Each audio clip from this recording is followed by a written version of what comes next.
రామాయణ మహాభారత కాలం నాటి పేర్లు అక్కడ యుద్ధాల్లో వాడబడ్డ పేర్లే ఇప్పుడు మన యుద్ధ నౌకల దగ్గర నుంచి వాడే అస్త్రాలకి పెడుతున్నారు. బ్రహ్మాస్త్ర, వారుణాస్త్ర, ఇట్లాగే ఇప్పుడు నాగాస్త్ర 3 ఇది ఒక drone, kamikaze UAV, unmanned aerial vehicle అనమాట.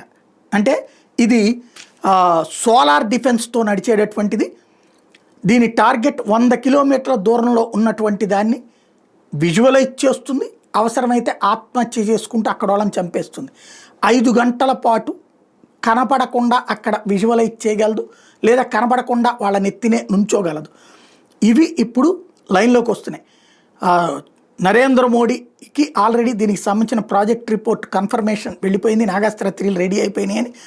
సోలార్ ఇండస్ట్రీస్ వాళ్ళు తయారు చేసిన దీన్ని ఇప్పుడు ఇనాగరేషన్ అన్నటువంటిది నరేంద్ర మోడీ చేయబోతున్నారు.